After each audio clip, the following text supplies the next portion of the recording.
अस्सलाम वालेकुम students, I am Tanveer Akram and you are watching Tanveer Akram academy. आज का हमारा टॉपिक है future perfect continuous tense.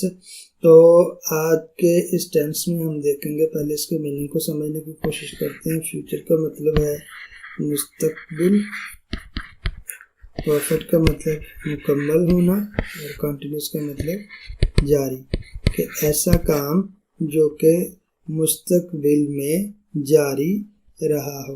Right side पर इसके एग्जाम्पल है। उर्दू फिकरात के आखिर पर मोस्टली रहा होगा, रही होंगी, रहे होंगे वगैरह आएगा। जैसा कि वो सुबह से काम कर रहा है, वो 3 घंटों से काम कर रहा है। इससे पहले हमने यहाँ पर अगेन सिंस और फार का इस्तेमाल होगा। हम इसको पहले भी पढ़ चुके हुए हैं कि जब हम किसी पॉइंट का, किसी वक्त का, कोई वक्त है उसके स्टार्ट का और उसके एंड का हमें मालूम ना हो, ठीक है, यहाँ पर ना मालूम हो तो उसके लिए हम सिंस का इस्तेमाल करते हैं। और जब हमें किसी काम के स्टार्ट का और एंड का पता हो, यानी कि 2 घंटे, 3 घंटे, 50 मिनट वगैरह वगैरह, तो तब हम फार का इस्तेमाल कर, जब हमें पता हो, यानी कि ये मैंने टिक लगा दिया, यहाँ मैंने क्रॉस लगाया कि पता ना हो, यहाँ पता हो। तो ऊपर वाला सेंटेंस इसको ट्रांसलेशन करते हैं, उसके बाद इसको आगे बढ़ते हैं। वो सुबह से काम कर रहा होगा, he will have been working since morning.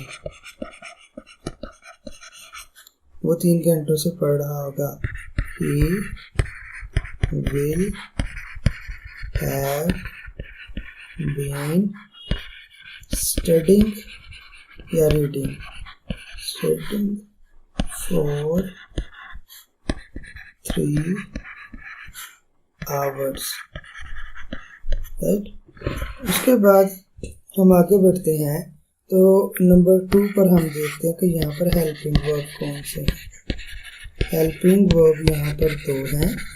Number 1 पर है shall have been और will have been।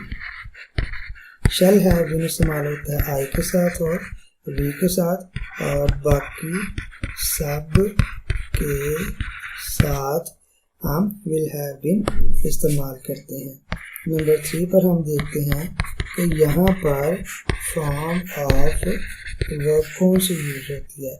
तो विल हैव बीन है तो हम फर्स्ट फॉर्म के साथ ing का इजाफा करेंगे, क्योंकि ये भी एक कॉन्टिन्यूस का टेंस है।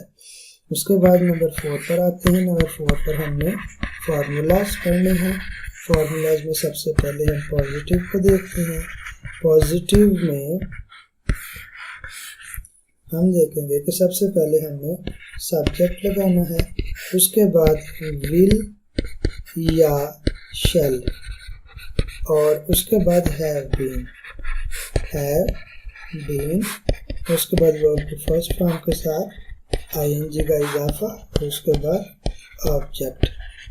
आगे बढ़ते हैं नेगेटिव।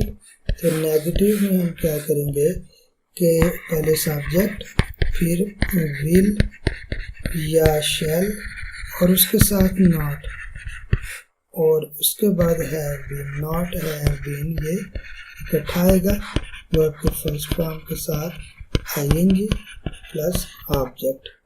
उसके बाद इंट्रोगेटिव को देखते हैं।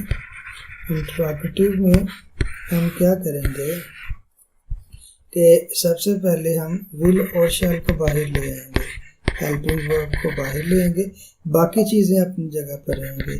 उसके बाद सब्जेक्ट और उसके बाद हैव बीन, उसके बाद वर्ब की फर्स्ट फॉर्म, उसके बाद ing और उसके बाद ऑब्जेक्ट और एंड पर क्वेश्चन मार्क। उसके बाद हम देखते हैं नेगेटिव इंट्रोगेटिव पर। नेगेटिव इंट्रोगेटिव में क्या होगा, सबसे पहले विल आएगा या शैल आएगा, उसके बाद हम सब्जेक्ट लिखेंगे, उसके बाद नॉट हैव बीन, उसके बाद वर्ब की फर्स्ट फॉर्म, उसके बाद आईएनजी, उसके बाद ऑब्जेक्ट और एंड पर क्वेश्चन मार्क। ये तो हमारा हो गया आज का टेंस मुकम्मल। उम्मीद करता हूँ आपको समझ आ गई होगी। एग्जाम्पल ऊपर भी लिखी हुई है मज़ीद इसके प्रैक्टिस के लिए, इसको समझने के लिए आप डिस्क्रिप्शन बॉक्स में से इसके नोट्स ले सकते हैं, वर्कशीट ले सकते हैं, प्रैक्टिस कर सकते हैं। आज के लिए इतना ही, मिलते हैं अगली वीडियो में, तब तक के लिए अल्लाह हाफिज़।